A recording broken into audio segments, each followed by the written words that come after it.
Hello, you wonderful people, and welcome to another episode of Not to Comic Book. This is being a show where it's about TV shows that are adaptations of comic books. For today's episode, I'm going to talk about the latest episode of Van Helsing. A lot of interesting things went down in this episode, so let's break it down. Well, first and foremost, we have the situation where we're picking up with Violet and Axel on their path to DC, and obviously Violet is not sleeping like she should. You know, Axel's like, right, it was supposed to be my guard duty, but you didn't wake me up for my shift. And she's like, yeah, but sorry, but she goes right back to it because she's trying to keep herself distracted. Obviously, the guilt over losing Julius still weighs on her, and Axel's trying to tell her hey, it's not your fault what happened to Julius, and she's like, got it. He's like, God, you're so much like your mom. And she's like, you act like that's such a bad thing, which I think there's good and bad that comes from that, because it's right, we've seen, and obviously this episode dives into it, how Vanessa can get. The fact is that she kind of beats herself up a lot about a lot of her choices. She kind of does a lot this episode. A lot of regrets about how things played out, the people she couldn't save, feeling kind of powerless in those moments. But it's also interesting that Axel out of anyone would say that, considering he did a lot of beating himself up as well as blaming Vanessa for what happened to Scarlet. So it's it's kind of interesting. And the fact is, he still hasn't really gotten to the point that he's talked to Violet about Scarlet. I think that's kind of necessary. I mean, let's not forget, that is her aunt. She never really got to know her aunt, so the more you speak about her and the little things about her, I think it's going to matter in the long run. I hope they do have a heart-to-heart moment like that, because they know a little bit about Vanessa, but granted, they weren't able to spend a lot of time with Vanessa. They literally were only together with her for one episode, and only a fraction of it. So the only thing they probably know about Vanessa is what they've kind of picked up from other people about her personality and stuff like that. But they don't probably know anything about Scarlet, so I think it'd be very insightful for him to tell not only Violet but also Jack, but more so Violet, just because how he feels about having lost Scarlet. She feels the same way about losing Julius, so I think that'd be an interest. I mean, I think if you actually kind of break that down, interestingly, it's not a one for one, but we actually think about it. Well, Julius met Violet last season, so and Axel met Scarlet in season 2. She dies in season 3, so it's like I say, it's not a one-for-one parallel, the time that Axel knew Scarlet and the time Violet knew Julius. It's not a one-for-one, but it's just, you can draw interesting parallels in that regard, that the next season after they met is when the respective person died. It's just interesting. He goes to sleep, and lo and behold, where does he find himself? He wakes up and is like, wait, where am I? And there's a dark being, and it's Axel. And the moment it calls out to him, I was like, you don't think that's supposed to be a twisted version of just to mess with his head, a twisted version of oh God, what was I thinking of? Scarlet or something like that. But lo and behold, he finds Vanessa. I was like, oh snap, her throat slit and everything. So, and obviously as he's carrying her in the house, he walks by a picture of Susan. I was like, what? Because I saw a whole bunch of names flash. I was like, wait, are we getting I think they kind of get credit for the episodes, even though it's not new footage. Cause, I mean, at least from what I could tell, it didn't seem like there was necessarily any new footage, any new scenes or anything like that. It seemed like it was all the respective footage that they pulled from the respective seasons and stuff like that, from the respective episodes. But obviously, it's interesting that they be reunited under these circumstances. But it's also, in a weird way, it is kind of neat for it to come full circle, because at the beginning, it was Axel and Vanessa. Once again, at this point in time, they're the only OGs of the group left. So there's that, but also it's it kind of started with them, and for it to kind of come back to this. Obviously, she's like, this is the dark room. But he's like, why does this look like this? It's like, yeah, the Dark One probably locked me in here. Which it makes you wonder, does the Dark One have full control over the Dark Realm, considering, well, she lost a chunk of her power. She got some of it back, but she's missing at least, I think it was kind of half of it. So she got probably maybe a tenth, probably more maybe a fifth or so of it. So there's at least maybe 4/5 of her power still out there. 4/5 of the half she lost, maybe. I don't know. I'm not good with fractions. I'm just assuming. I was under the impression it was at least half. We don't. God, I think they said it was half. Whatever the case may be. So I was wondering, maybe she doesn't have the full power, to exist in that in the human realm and also affect the dark realm. She might, everything going on in the dark realm must be it rolling on autopilot. So maybe she has no control over it. But initially Vanessa's thinking like this is because first and foremost, like the place is meant to punish her, because Axel wasn't with them at this time. Granted, he was still, Doc had locked him on the other side of the door, and he was in the process of becoming a vampire. Granted, we don't know how long he was able to fight. I mean, I think Gorman immediately turned him into a vampire after that, which is like, jeez, ain't said that name in a hot minute, Gorman. Because if that was Home Dude's name, right? I think he bit Axel, and obviously transformations happened immediately. So I guess he just took Axel the rest of the season to find a way out.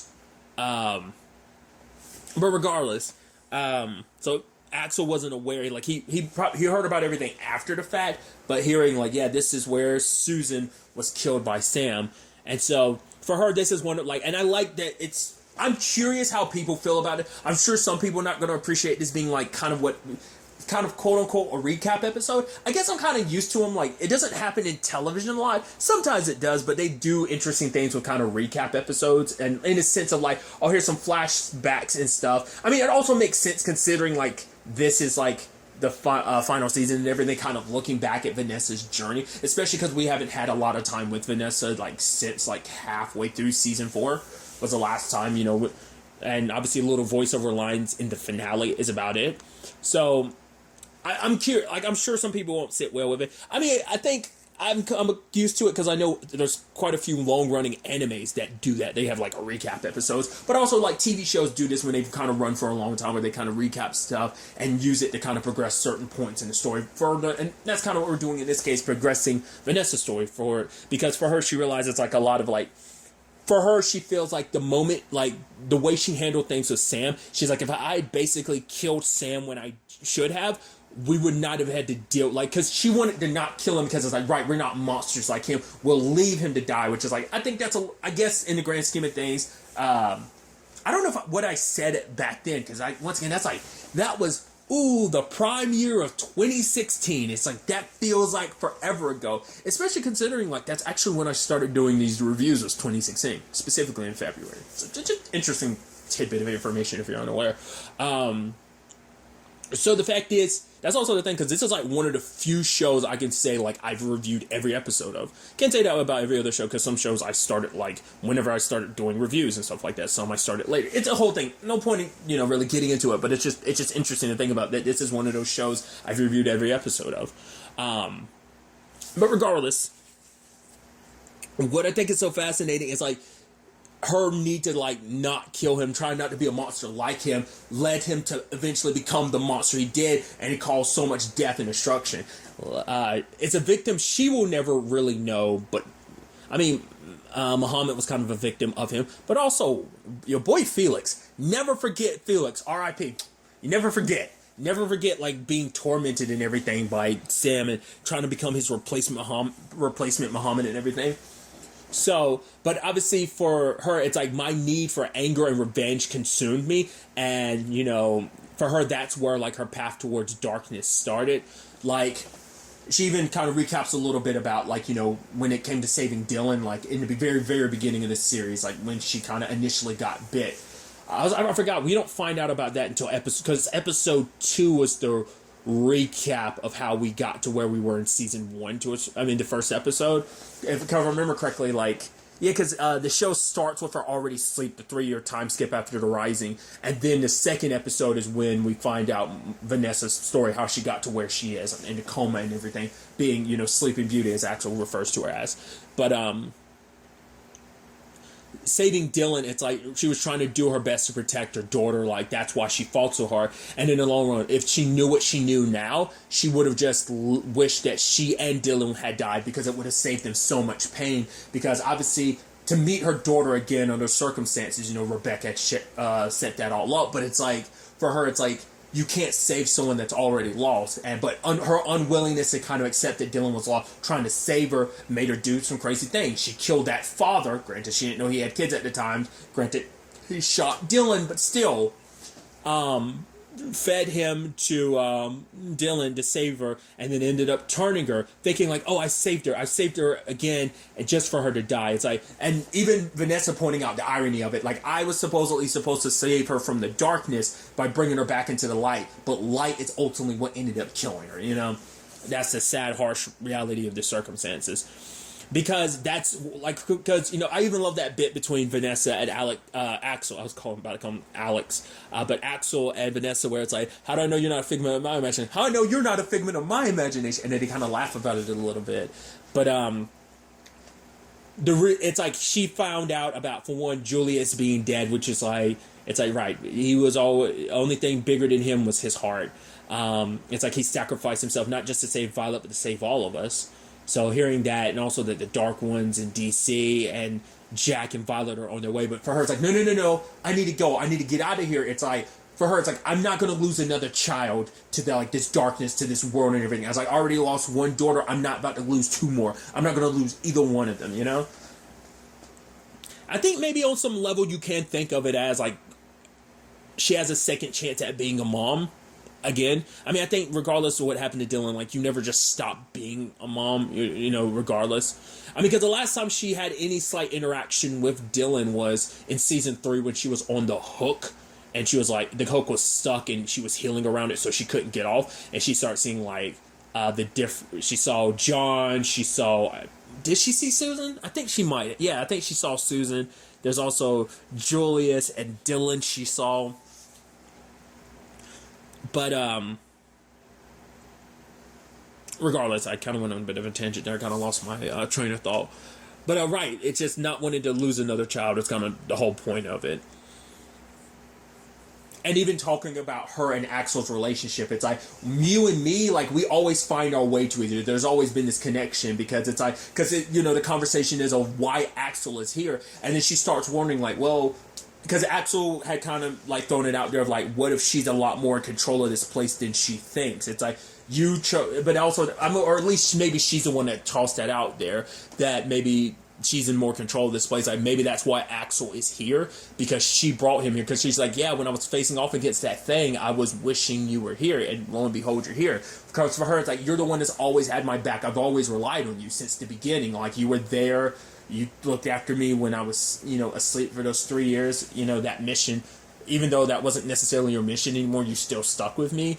And we always find our way back to each other. But she's like, even that relationship got corrupted after everything happened with Scarlet, And for her, it was just time and time again, she felt like she spent so much time trying to fight the darkness in herself to the point that she tried to embrace the light. It's like, I'm going to be the light. I'm not going to be the darkness anymore. But then she thinks about it. She's like, honestly, like, I've been battling the darkness, not just in my adulthood, not through all of this. I've been battling the darkness ever since I was a kid. It was always there. I mean, Bathory, the Oracle, like, reached out to her as a kid. It's like, that moment was like when her anger first popped up. It's like being separated from her sister.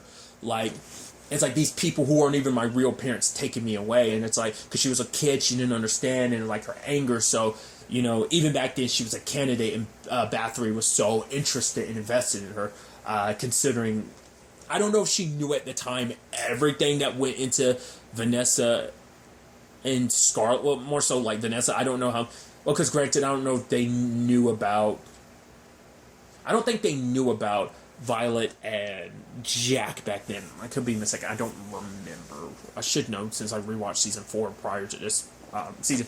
Regardless, because of all of this, it gave Vanessa a different perspective on things, because she started realizing, like, because at first she starts thinking like the thing out there is herself, so she's kind of battling herself, which Axel's like, right, so you brought me here. What was the reason for bringing me here? It's like, because you brought me here to help you figure something out. And that was kind of it. Like, what she needed to figure out was the creature wasn't just some creature. It was her. The darkness she spent so long trying to fight against. And ultimately she confronts it, and the creature drops its guard and reveals itself as Vanessa. It's the darkness that she's fought so long. And for her, she never wanted to accept the darkness. So from a young point, like, even over the course of the series, she did everything to be like, no, I'm not going to give it to the darkness. So I'm going to leave Sam the way he is. And that ultimately led to him doing what he did. There's, because that whole conversation too, the interesting aspect is like with, now with looking back at it in retrospect, you're like, all right, the whole like, oh, tell, Sam being like, oh, tell her the truth. It's like, oh, probably about, Muhammad's circumstances. So it's like, right. You kind of forget that because, once again, I haven't rewatched season 1 since season 2 aired. That was the last time I rewatched season 1. So it's just kind of like having that refresher of like, right, like having the future knowledge of like Muhammad's story. You find out at the end of season 1, but that conversation has like so much context to it. Like, oh, like now that you know like what Muhammad's story was, it's just interesting to still go back and look at that storyline now and be like, oh, that's what that was. That's what that was all about. It's also crazy to think about. I guess that's also the part of one of the episode too. Gets you a little nostalgic because you're like, man, can you think about where we started in this series? Like, look at where Vanessa started. Like, oh, there's like a little bit like, oh, she was like the badass because she could heal and stuff like that. And now you find out like, oh, there's so many vampires that could do it because of like the Daywalkers. We haven't dealt with them too much, but there still is the mutation. Like, I'm assuming we're going to deal with a little bit more of that before the season out because it's been like a very sporadic thing that hasn't really like. 2 episodes ago was the most it's really dived into like the mutation and stuff like that. So, except for like the Doc episode, that was like the other episode that really dived into the mutation. But my whole point was like before I went on that huge tangent was her realizing I've spent so long fighting the darkness, but the fact is there cannot be any light without darkness. The fact is they are 2 sides of the same coin. So, which my brain immediately goes like, oh, we're basically, plenty of characters have done this, but my mind immediately goes like, oh, Riku from Kingdom Hearts. Like, he kind of walks that path of Twilight, so I think Vanessa kind of walks that path as well, kind of accepting all sides of herself. And obviously, like, the darkness tried to attack Axel, but she was able to pull it back and draw it into herself. So it's like, now having control of the darkness, like, she's like, it's like what multiplier she just got, we don't know. But I think Vanessa is definitely going to be on a power level she's never been before.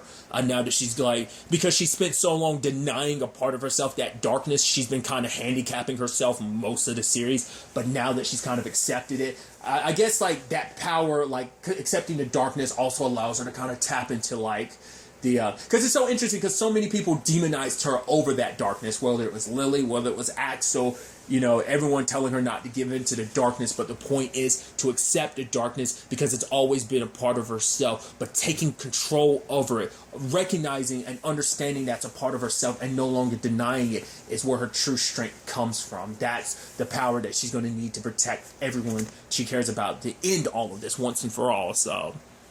But obviously, after she does that, the doorway opens, and Axel's like, I guess we go through. She's like, no, you're not really here. The moment I go through, you're going to go back to your body. But it's like, I'm going to go to DC, got to confront the Dark One. And it's like, I'm going to need a disguise, though. And Axel's like, got the perfect one for you. And so she goes in his mind, and the moment she does, like, he wakes up. And I was like, we're going to find out what it is. But immediately I was like, I know we're going to find out by the end of the episode. At least I was hoping. I was like, but I'm wondering what that disguise is. I was trying to run through my mind, like, who could it be? What could it be? What could the disguise be that that the Dark One wouldn't see? But obviously Axel tells Violet about everything, and for her it's like she's asking all these questions like, but what about us? Like, why didn't she come here? Like, more strength in numbers. It's like, no worries, she's got this. Like, but it's like, no, but, and she's worried because I think because of recently losing Julius, I think she's worried for Vanessa to go in alone. Like, oh my God, we might lose her too. Like, no, like, she's my mom. I don't want to lose her either. I've already lost too many people. I lost my dad. I lost Julius. I nearly lost Jack, but luckily I've got her back. But I don't want to lose any more people. I think it stems from that. But then Axel's like, trust her. And I think that means a lot coming from him. Once again, because, yeah, they had the rough patch, but the fact of the matter is he believes in her so much of like, she's got this. Do you trust him? And she's like, yeah, I trust her, So it's like, all right, let's get to DC ourselves. And then the moment she comes out the portal, I was like, okay, who are you going to disguise yourself as? And then we get the behind, I'm like, who is it? And it's Nina. I was like, oh, makes perfect sense because she was supposed to show up there. Like, granted, we know it's like a gathering of all the different vampires all over the place, like all like on the head honchos. So that's definitely going to be interesting. Because we saw previews of the aftermath of this, like where like some of it, like you can see it like once again like the 30-second trailer or whatever for this season. We've seen like the aftermath of it now. Where the rest of that scene will end up going, we're gonna have to wait and see. But it's definitely gonna be interesting to find out what other the other leaders, the other vampires and stuff like that, who they are, like what the Dark One has planned next with her. Because gathering everyone up is about power and everything, but also I think it is about like also looking for like Violet and the amulet. Granted, Jack has it now, so I think just from the glimpses I caught of the preview, I didn't watch much of the preview. So if you're curious, like, oh, what my thoughts were on it, once again, I didn't see it. I caught glimpses, so I think we are going with. I mean, granted, storytelling wise, it makes sense for us to check in on Jack and Ivory and see. You know, they finally have some more alone time together. It's like considering the time they were separated, so.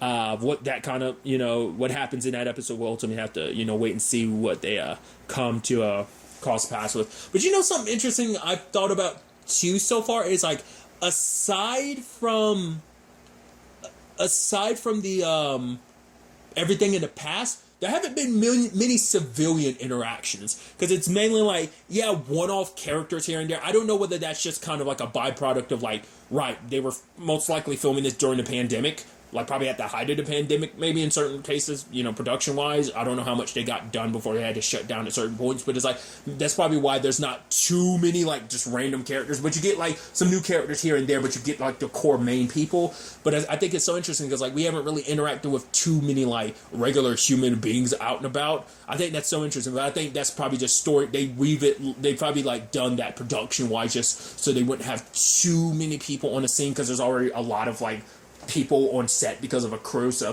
that's just something I never thought about till now. It's like, we haven't really run into any like communities of humans and stuff like that. Feel like the last time we did that, I guess the argument could be like at the beginning, in episode 4 we start off with Violet and Ivory, like at the, still back at the military base and being held hostage. Like that's probably the last conglomerate of like humans we've really kind of seen. So just something that's kind of flowing in the back of my mind. Regardless, I'm interested to ultimately see where all of this ends up taking us going forward into the next episode. But really, that's all I want to talk about. Until next time we meet, be happy, be safe, live life to the fullest, and enjoy it. Good day and good